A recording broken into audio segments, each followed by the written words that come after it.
नमस्कार, public news देख रहे हैं आप। ममता बनर्जी बंगाल से दिल्ली पहुंची और दिल्ली आके उन्होंने बिल्कुल वही किया जिसकी राजनीतिक गलियारों में पहले से उम्मीद की जा रही थी। हंगामा, टकराव, बयानबाजी और चुनाव आयोग पर तीखे आरोप।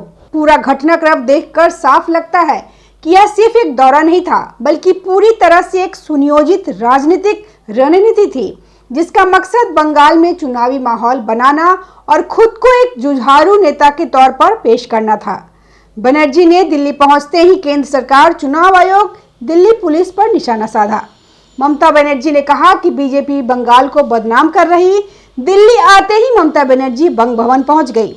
वहां उन्होंने दिल्ली पुलिस की मौजूदगी पर सवाल खड़े किए और इसे बंगाल पर हमला बताने की कोशिश की, जबकि सच्चाई यह थी कि मुख्यमंत्री होने के नाते उन्हें जहां भी जाना होता है वहां स्थानीय पुलिस द्वारा सुरक्षा दी जाती है। बंग भवन दिल्ली में स्थित है, इसलिए उसकी सुरक्षा दिल्ली पुलिस ही करेगी। लेकिन ममता बनर्जी ने इसे इस तरह पेश किया जैसे उन पर हमला हो रहा हो या उन्हें डराने की कोशिश की जा रही हो।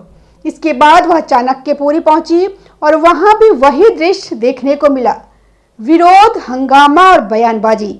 उनके साथ कई सांसद और समर्थक मौजूद थे। यह कोई अचानक बना दृश्य नहीं था, बल्कि पहले से तय रणनीति का हिस्सा था। दिल्ली पुलिस के मुताबिक बंगाल से करीब 150 से 200 लोग पहले ही दिल्ली में ठहराए गए थे। उन्हें गेस्ट हाउस और बंग भवन में रखा गया था और वरिष्ठ टीएमसी नेता इनसे लगातार संपर्क में थे। यानी पूरी प्लानिंग के तहत भीड़ जुटाई गई थी ताकि माहौल बनाया जा सके। इसके बाद ममता बनर्जी चुनाव आयोग के दफ्तर पहुंची। वहां पर 12 लोगों के साथ लेकर गई थी, जिनके बारे में उनका दावा था कि इनके नाम वोटर लिस्ट से गलत तरीके से काट दिए गए हैं। उनका आरोप था कि कुछ लोग जिंदा हैं, लेकिन उन्हें मृत घोषित कर वोटर लिस्ट से हटा दिया गया और कुछ मामलों में बीएलओ की वजह से आत्महत्या तक हुई है। लेकिन इन दावों की अब तक कोई आधिकारिक पुष्टि नहीं हुई है। चुनाव आयोग ने उनकी बात सुनी, आश्वासन दिया कि जहां भी गड़बड़ी होगी उसे सुधारा जाएगा और संबंधित मामलों की जांच होगी। लेकिन इसके बावजूद ममता बनर्जी वहां भड़क गई। उन्होंने टेबल पे हाथ मारा, ऊंची आवाज में बात की और बैठक बीच में ही छोड़कर बाहर निकल गई। चुनाव आयोग की ओर से बाद में साफ किया गया कि किसी तरह का झगड़ा नहीं हुआ था, लेकिन ममता बनर्जी ने खुद माहौल को तनावपूर्ण बनाया। बाहर निकलते ही उन्होंने मीडिया के सामने चुनाव आयोग पे गंभीर आरोप लगाए। उन्होंने कहा कि चुनाव आयोग एजेंट की तरह काम कर रहा है, उन्हें और बंगाल को दबाने की कोशिश हो रही है और यह लोकतंत्र के खिलाफ है। उन्होंने दावा किया कि करीब 58 लाख लोगों के नाम वोटर लिस्ट से काट दिए गए हैं। बंगाल अकेला राज्य नहीं है जहां यह प्रक्रिया लागू हुई है, फिर भी ममता बनर्जी इसे बंगाल के खिलाफ साजिश बताकर पेश कर रही हैं। वहीं दिल्ली पुलिस के स्पेशल कमिश्नर ने कहा कि बंग भवन में कोई पुलिसकर्मी अंदर नहीं घुसा। शुभेंदु अधिकारी ने दिल्ली में ममता बनर्जी के सियासी ड्रामे की पोल खोली। शुभेंदु अधिकारी ने कहा कि दिल्ली में बंग भवन के बाहर पुलिस से जो टकराव उनका हुआ वो सिर्फ ड्रामा है। उन्होंने साफ तौर पे यह कहा कि दिल्ली पुलिस के साथ ऐसा व्यवहार करके ममता बनर्जी ने बंगाली समाज को लज्जित कर दिया है। ममता की यह ड्रामेबाजी ज्यादा दिन तक नहीं चलेगी। जनता साफ तौर पे देख रही है कि आने वाले चुनाव में यह जो टीएमसी है, कहीं ना कहीं इसे जनता उखाड़ फेंकेंगी। अब सवाल उठता है कि आखिर ममता बनर्जी को दिल्ली आने की जरूरत क्यों पड़ी? क्या बंगाल में रहकर यह लड़ाई नहीं लड़ी जा सकती थी?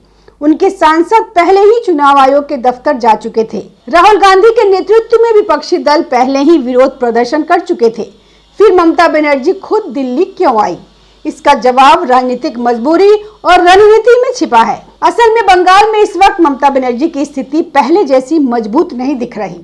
एसआईआर के जरिए बड़ी संख्या में ऐसे नाम हटाए जा रहे हैं जिन पर लंबे समय से फर्जीवाड़े और घुसपैठ के आरोप लगते रहे हैं। अब धीरे धीरे लोगों के बीच यह धारणा बन रही है कि यह प्रक्रिया अवैध प्रवासियों और फर्जी वोटरों को हटाने की दिशा में एक कदम है। मीडिया में लगातार रिपोर्ट्स आ रही है कि किस तरह गलत तरीके से वोटर आईडी, आधार कार्ड और अन्य दस्तावेज बनाए गए थे।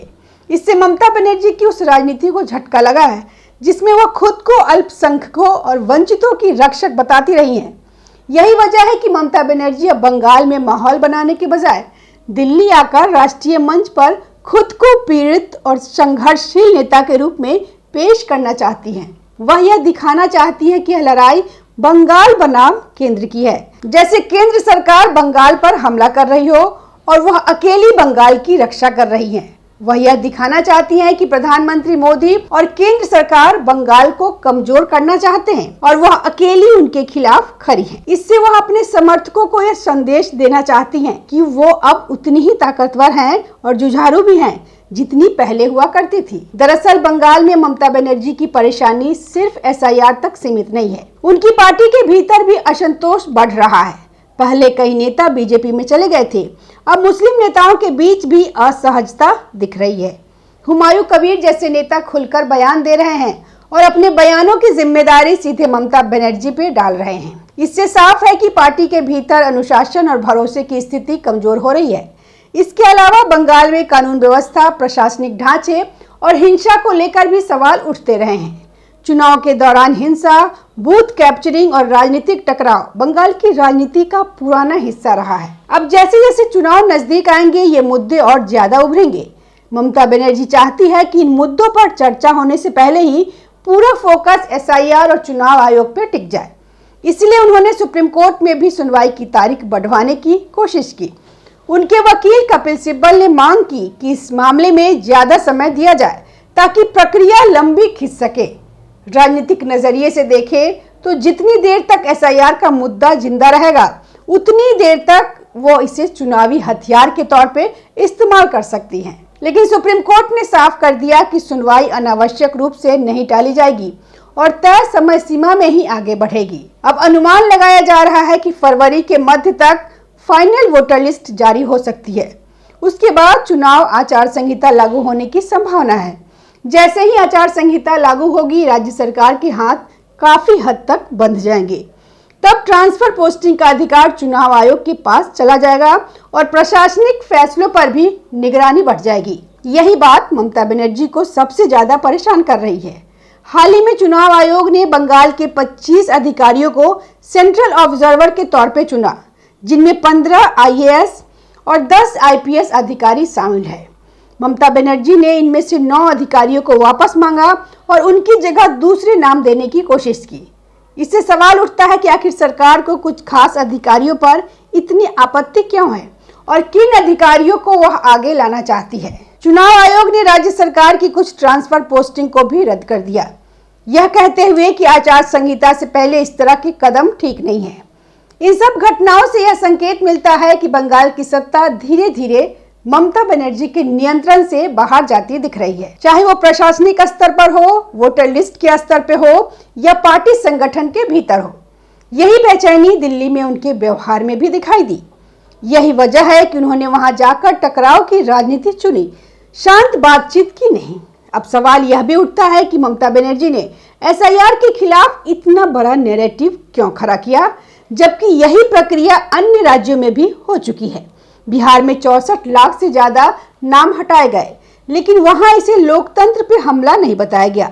तमिलनाडु और केरल में भी यही प्रक्रिया चल रही है। फिर बंगाल में इसे अचानक लोकतंत्र विरोधी कदम क्यों बताया जा रहा है? असल में राजनीति में जब किसी मुद्दे पर तर्क कमजोर पड़ने लगता है तो भावनाओं का सहारा लिया जाता है। ममता बनर्जी यही कर रही है। वह इसे बंगाल की अस्मिता, बंगाल के सम्मान और बंगाल के अधिकारों से जोड़कर पेश कर रही है। इसलिए ममता बनर्जी अब इसे केंद्र बनाम बंगाल की लड़ाई के रूप में पेश करना चाहती है। वह चाहती है कि बंगाल के लोग यह मान ले कि केंद्र सरकार उनके राज्य के खिलाफ साजिश कर रही है और वह अकेली उसके खिलाफ खड़ी है। ममता बनर्जी की दूसरी कोशिश यह दिखाने की है कि वह अब भी उतनी ही मजबूत है जितनी पहले थी। वह यह संदेश देना चाहती है कि उनकी राजनीतिक ताकत कम नहीं हुई है, कि वह अब भी केंद्र सरकार से आंखों में आंखें डालकर बात कर सकती है, कि वो अब भी लड़ सकती है। लेकिन राजनीतिक जानकारों का मानना है कि यह प्रदर्शन ताकत का नहीं बल्कि कमजोरी का संकेत है, क्योंकि जब कोई नेता वाकई मजबूत होता है तो वह शांत होकर संस्थाओं से संवाद करता है, प्रक्रियाओं पर भरोसा करता है और जनता के बीच ठोस काम के आधार पर समर्थन मांगता है। जैसे जैसे चुनाव नजदीक आएंगे, बंगाल में असली सवाल उठेंगे, कानून व्यवस्था का, रोजगार का, उद्योग का, निवेश का, पलायन का, हिंसा का और शासन व्यवस्था का। तब ममता बनर्जी को अपने 15 साल के शासन का हिसाब देना होगा। उन्हें बताना होगा कि इतने लंबे समय तक सत्ता में रहने के बावजूद बंगाल आज भी पिछड़ेपन, बेरोजगारी और राजनीतिक हिंसा की छवि से क्यों जूझ रहा है। इसके अलावा सीमा से अवैध घुसपैठ का मुद्दा भी लगातार उठता रहा है। हाल के वर्षों में कई रिपोर्ट्स आई है कि बंगाल के कुछ इलाकों में स्थानीय आबादी से ज्यादा बाहरी आबादी बस चुकी है। ममता बनर्जी पहले भी इन दावों को खारिज करती रही है, लेकिन अब जब दस्तावेजों की जांच हो रही है और वोटर लिस्ट साफ की जा रही है, तो यह मुद्दा और गहरा होता जा रहा है। यही वजह है कि एसआईआर उनके लिए सिर्फ एक प्रशासनिक प्रक्रिया नहीं, बल्कि राजनीतिक संकट बन गई है। इसी संकट से निकलने के लिए ममता बनर्जी दिल्ली आई। उन्होंने सोचा कि अगर वह राष्ट्रीय मंच पर बड़ा हंगामा करेगी तो मीडिया का ध्यान बंगाल की अंदरूनी समस्याओं से हट जाएगा और चर्चा सिर्फ चुनाव आयोग, केंद्र सरकार और एसआईआर तक सीमित रह जाएगी। इससे उन्हें समय मिलेगा, राजनीतिक स्पेस मिलेगा और शायद अपने संगठन को फिर से मजबूत करने का मौका भी मिलेगा। इस बार बंगाल की राजनीति पहले से ज्यादा जटिल होने वाली है। ममता बनर्जी की छवि अब सिर्फ एक जुझारू नेता की ही नहीं, बल्कि एक लंबे समय तक सत्ता में रहने वाली मुख्यमंत्री की बन चुकी है, जिनसे अब लोग जवाब चाहते हैं। ऐसे में सिर्फ केंद्र पे आरोप लगाकर या चुनाव आयोग को कटघरे में खड़ा करके वह इन सवालों से नहीं बच सकती। अगर आपको यह वीडियो पसंद आया हो तो लाइक करें, शेयर करें और चैनल को सब्सक्राइब करना न भूलें। धन्यवाद। ताज़ा खबरों से जुड़े रहने के लिए हमारे चैनल को सब्सक्राइब करें और बेल आइकन को दबाना ना भूलें, ताकि हर खबर की नोटिफिकेशन आपको मिलती रहे।